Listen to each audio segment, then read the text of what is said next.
Hi hello 12th മാച്ചിലേക്കും വീണ്ടും സ്വാഗതം. ഒഡീഷയുടെ എതിരെയുള്ള മാച്ച് കഴിഞ്ഞു. ഈ മാച്ചിൽ നമുക്ക് സംഭവിച്ചത് എന്താണ്? പോസ്റ്റ് മാച്ച് ടോക്കാണ് ഈ ഒരു വീഡിയോ. ബ്ലാസ്റ്റേഴ്സിൻ്റെ പെർസ്പെക്റ്റീവ് നോക്കുകയെന്ന് വെച്ചാൽ ഒരു അവേ മാച്ചാണ് ആൻഡ് കലിംഗയിൽ വെച്ചുള്ള മാച്ചാണ്. കലിംഗയിൽ നമുക്ക് ഇതുവരെ ജയിക്കാൻ പറ്റിയിട്ടില്ല, അതാണ് ഒന്നാമത്തെ കാര്യം.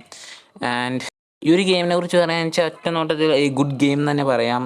ബട്ട് ഒരു ഒരു ഒരു ഒരു വിഭാഗം ആൾക്കാർ, അതായത് നമ്മളെല്ലാവരും ഡാനിഷിനെ കുറ്റം പറയുന്നുണ്ട്. ശരിയാണ്, ഡാനിഷ് വാസ് പ്ലേയിങ് വേഴ്സ്ലി. കാരണം പല സമയത്തും മിസ്റ്റേക്സ് ഉണ്ടാക്കുന്നുണ്ട്. പിന്നെ അതേപോലെ തന്നെ മിസ് പാസസ് ഉണ്ടാക്കുന്നുണ്ട്.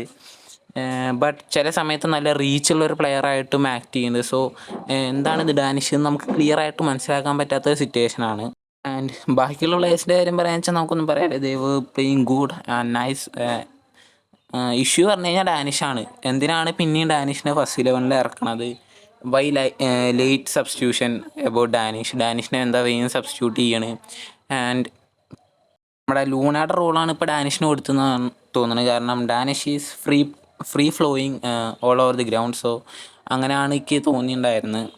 പിന്നെ അതേപോലെ തന്നെ നമ്മൾ ആദ്യം 2 ഗോൾ അടിച്ചിട്ടാണ് ഈ ഒരു മാച്ചിൽ നമ്മൾ പിന്നിക്കായത്. പിന്നെ അതേപോലെ തന്നെ ഡാനിഷിന് ഒരു പ്രശ്നം കൂടി പറഞ്ഞു കഴിഞ്ഞാൽ ഡാനിഷിന് ഒരു ഓപ്പൺ ചാൻസ് കിട്ടിയത് ഡാനിഷ് മിസ്സാക്കിയിട്ടുണ്ടായിരുന്നു. കാരണം അത് ആ ഒരു ടച്ചിൻ്റെ ആ ഒരു ഇത് കൂടിയോണ്ടാണ് തോന്നുന്നു ആ ഒരു ബോൾ അങ്ങനെ ഫ്ലോ ചെയ്ത് പോയി.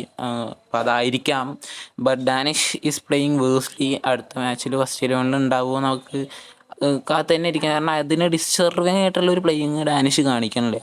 പിന്നെ അവരെ first goal was own goal. കോയിഫിൻ്റെ ഭാഗത്തു നിന്നുണ്ടായ ഒരു മിസ്റ്റേക്ക് അല്ല, ആ ഒരു ടൈമിൽ വന്ന് ബോൾ ഹിറ്റ് ചെയ്തു, നേരെ ആ ഒരു റീബൗണ്ട് പോസ്റ്റിൻ്റെ ഉള്ളിലേക്ക് പോയി. ആൻഡ് ബ്ലാസ്റ്റേഴ്സിൻ്റെ എതിരെയാണ് എപ്പോഴും തോന്നുന്നു.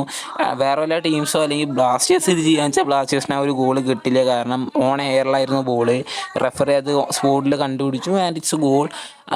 സംശയമില്ല. ബട്ട് ബ്ലാസ്റ്റേഴ്സിനെ അണച്ചാൽ അവർ ഈ ഒരു തീരുമാനമായില്ല ഇതുവരെ. ഐഎസ്എല്ലിൽ ഇപ്പോൾ ഹ്യൂമിൻ്റെ സമയത്തായാലും ഓഗ്ബച്ചെ കളിക്കുന്ന സമയത്തായാലും ഇതേപോലത്തെ സംഭവം ഉണ്ടായിട്ട് ഇതുവരെ അത് കിട്ടിയില്ല. അത്രയേ ഉള്ളൂ. ഇനി എന്തായാലും മുഹമ്മദ് നസിയുടെ ഒപ്പമാണ് അടുത്ത കളി ഈ ഒരു ഇൻ്റർനാഷണൽ ബ്രേക്ക് കഴിഞ്ഞിട്ട്. വീഡിയോ ഇഷ്ടപ്പെട്ടാൽ ലൈക്ക് ചെയ്യുക, ഷെയർ ചെയ്യുക, സബ്സ്ക്രൈബ് ചെയ്യുക. നിങ്ങളുടെ അഭിപ്രായം കമൻറ്റ് ബിലോ. അപ്ഡേറ്റ്സും കാര്യങ്ങളൊക്കെ നമ്മൾ ആദ്യം കമ്മ്യൂണിറ്റി ടാബ് വഴിയാണ് അറിയിക്കുന്നുണ്ടാവുക. അപ്പോൾ അത്രയേ ഉള്ളൂ. Thanks for watching.